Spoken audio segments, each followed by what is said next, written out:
Hi, good morning, everyone. Okay, we wanted to talk about the market update in terms of. Hi, Maria, how are you? Okay, we wanted to talk about the market update in terms of the current market condition and also in terms of the recent experience and the recent activities that you have. Can you tell us some of the recent activities that you have in connection with talking about the market conditions? Yeah, for sure. So I've been quite active in terms of showing buyers property. Um, Probably just a coincidence. I have a couple of buyers are purchasing $2 million, $3 million property. So I've been showing some nice homes, which is quite exciting. And one fun story is I was showing Rancho Santa Fe. And Yes. if you are familiar with San Diego, you know Rancho Santa Fe is one of the places has the most expensive zip code, Oh, besides wow. La Jolla. So I La didn't know Jolla, that. yeah. So La Jolla, you see the ocean view, and Bill Gates purchased a house in Del Mar, I think earlier this year, for, if I remember correctly, $43 million. So that's Del Mar. Oh, But Bill he Gates? also owned, yes, yes. And the Okay. cool thing is, okay, so this is very interesting. I want to share with you, real estate is really all about connections, because I look up the agents who helped Bill Gates purchase that house, and he actually worked for a property management company. He has Oh, wow. no other sale, Oh, wow. zero. Oh, That wow. was the only deal he has done this year, and then probably I don't think he has done anything last year. Oh, wow. Yeah, So yeah, it's I'm very positive. It's a connection, some type of personal connections. How That's how Mm, he get it. But the okay. reason I mentioned about Bill Gates is he also owned another house in Rancho Yes. Santa Fe. So Yes. this is one of the richest guy in the entire world. Besides the United States, he's probably one of the richest one. He owns houses in expensive zip code in San Diego. So Yes. in Rancho Santa Fe, most of the houses there, if I'm looking at like detached home, if you are inside the covenants, which is very expensive, the HOA fee typically is $500 and up per month. You are talking about house with maybe 3,000, 4,000, 5,000 more square feet, with probably at least a acres of lot.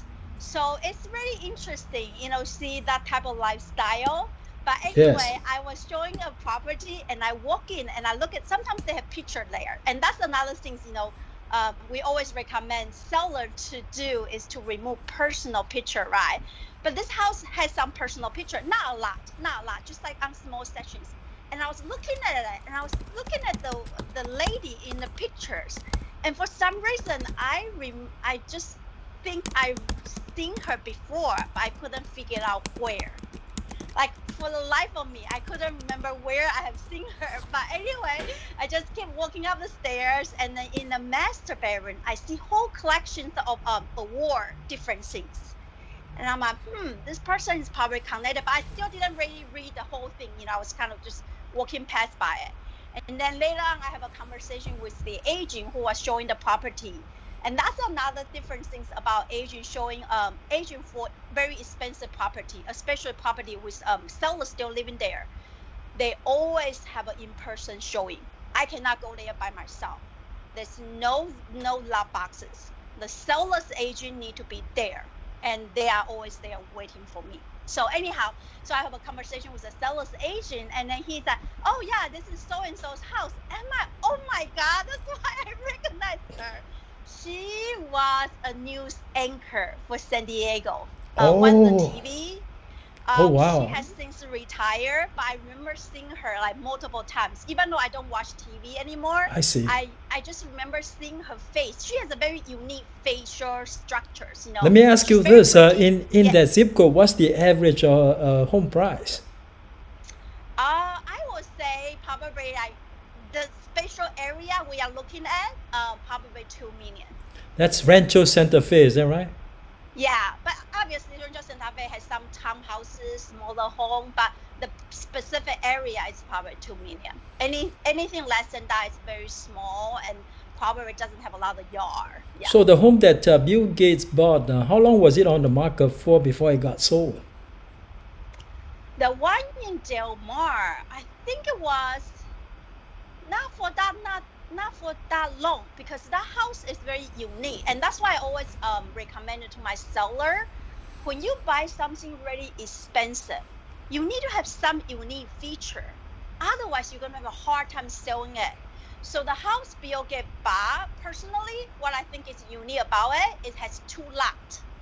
So the previous owner, I forget which owner, has bought another lot across from the house. So there's a house, the main house is on the street, actually directly towards the ocean. Like, he has an amazing ocean view. Like, literally, he can see the ocean. The ocean is right outside his balcony. But there was another house literally across the street directly from his house. The previous owner bought that one. So they are 2 lots combined together. And I think that's a really unique thing about it. So you can have your friends and family stay in another house while you stay in the main house. And then also with Del Mar, it's right on the beach. And so I remember the pool was very, elegant. And then I think it kind of might has some type of like a vintage edge. Anyway, it's very huge and very beautiful. But that was just only one of the few houses. Did it close escrow yet? Yeah, you did earlier this year. I can send you the information, because when I was reading because I pay attention to real estate, right? And then usually if it's the most expensive home, then you kind of want to know the story, the back end story. So I was reading that, and I was like, I wonder who bought this house. It was like so expensive. Then How much did they sell it for? How much did they sell it for? I think $43 million. 43. Oh my God! I wonder what the commission amount was. I think it was normal, probably 2.5 of that. Oh my God, that's over 900,000 just on one sale by a property management person. Yeah, and that's why he's on the list of top 200, 250 agent. But again, it's really the personal connections. And I think I actually shared with our agent maybe about a year ago. There was another very huge deal in Los Angeles, and it was done by a Taiwanese agent. And I personally don't know her. Okay, just to let you know, I don't know her. I don't really follow her. But I think it's also the personal connections. All right, Jin, how about we look at some chart, and then we'll continue talking about Bill Gates' transaction. Sure. And now, this one, what does this chart show, Jin? I don't see your chart, but I think it's the median sales price. Yes, it is the median sale price. Yes, of course, okay. of course. So this is something I want to point out, which is really interesting. It's the number there, the blue bar, it's the detached home, so single family detached home. The red bar is attached home. As you can see, they both went up about the same. 17.9 versus 17.2, and those are the year-to-year comparison for the same months. And one thing I really want to point out is this is the largest increase since the pandemic. In a given month, month-to-month, is that a month-to-month increase? Yes. Yes, compared to the previous months. So this is the largest month. So when we start pandemic, if I look at March, March is kind of weird month, but it went up by 8%, which is the same as the previous months. So there's no changes. When you look at May, it only went up by, March, and then next night is April. I'm so sorry. April is 4.4%, and which is kind of understandably because the pandemic just started, people kind of worried. So it actually went down. The year-to-year price actually went down. Yes. And then May, so the May went up by 1%. June went up by 2%. July, this is again a huge jump from 2% to 11%. Oh my God. And August is 14%. September 17%. So we are talking about almost 20% year to year for the same month. That is crazy. So I will be really curious to, because we just start October, so it's going to be hard to say what is going to happen in October. But I will be really interested in seeing what will happen in October. This is my personal prediction, and I might be wrong. And it's also probably because the clients I'm working with now. So I'm drawing that conclusion from there. But Yeah. I'm working with a couple of high-end buyers. Yes. And I asked them, why are you buying now? And then the buyer is saying, oh, we were thinking maybe with the pandemic, the price is going to go down, and we have the cash or we have the loan ready to go. But we have been kind of observing for, is it 6 months now? Roughly about 6 months. And prices didn't go down. They actually went up. Let's look at the next chart and see what the next chart shows. Average sales price. Yeah, this is the average sales price. So average sale price is taking into of the outlier and then they average them out. And again, this is really crazy. It went up by 21% for single family. That's homes, compared to last year? September, yeah. Compared to last year, right? Yep. And then when you look at the attached condo and townhouses, it went up by 17% as well. So they are really crazy. And then when I look at the months to months compared to the previous year, again, last month, September, it still have the biggest jump, 21%. I can see it in the chart. And yeah, is that crazy? yeah. Oh my God. So I think my anecdotal experience is just from my buyer. I think people kind of like observing the situation. And so people who has cash, they still have a cash they haven't spent, right? And then after 6 months, they kind of feel like, okay, maybe this is not going to go down. Because the trend was going up. The trend was going up. So we have been going up how many months now? 1, 2, 3, 4, 5. 5 months, continue going up. So it actually, I would say, this is last month is really unique. And I think maybe that was the tail end of summer. People really need to get into some type of school. And then also with the number of months, the pandemic has started, maybe people have become a little bit immune to it. And so they feel like it's okay to buy now. Let's talk about the multiple offer situation. In the last month or so, did you observe the situation or the condition of the market concerning multiple offers? I know in some places we're still seeing multiple offers. What about in San Diego? Yeah, for sure. So I closed one condo the month of September, and that was a cash deal. So we only spent about 2 weeks and we closed the deal. That property was on the market, was in escrow, and it was a probate sale.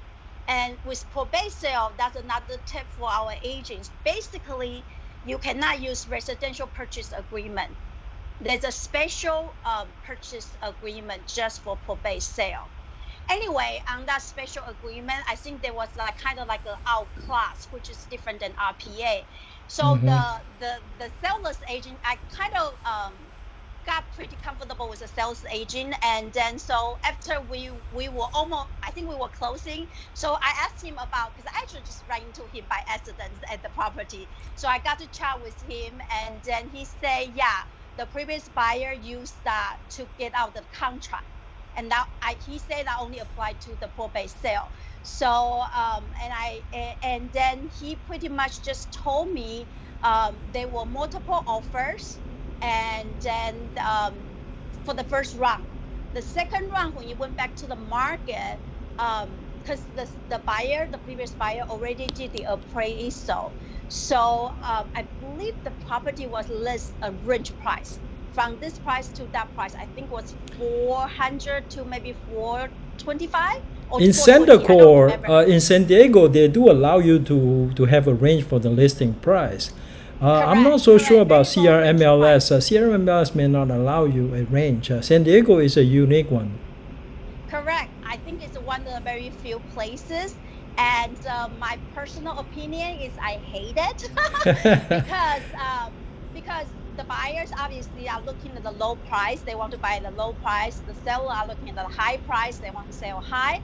And then if the agent try to convince the seller this is going to get you a better offer, most of the cases they are wrong, because you can only see the range price, I believe, in the MLS. When you publish this number, auto-publish to Realtor.com, to Redfin, they can only pick one price. And they typically pick the high price. So it's a disservice to seller. I mean, that's my personal opinions. I have never used range price. I am totally against it, because I think it's, why don't you just tell me how much you want to list, right? And the buyer is going to come in, and why are you having the wishy-washy number? And also another big thing is, when you put a range, you put a border, right? You said low is this number, high is this number. So you are discouraging buyer to offer higher than your highest number. That's I agree with you on that point. If I'm a buyer's agent, will be talking to a buyer and say, hey, they give a range. Pretty much we can come in the middle of that range, and we may still have a shot, right? Yeah, and obviously that's in the probably normal market. In the very hot market, that you're still going to get multiple offer above that. But again, I just really don't. That's not my style. I never really do the range price listing, just because I know if you are trying to attract the buyer who might be looking at lower number, it's not doing that when you Google it online. It only show one number. But anyway, that was a multiple offer situation. So the seller's agent, the first deal fell through. He then put it on the description. This property was appraised at the X amount of dollar. So he's hinting at, he's giving everybody a very strong suggestion. That was the number he wanted, or the previous whatever. Right. And so I did ask for a copy of appraisal report. As you know, appraisals are paid by the buyers.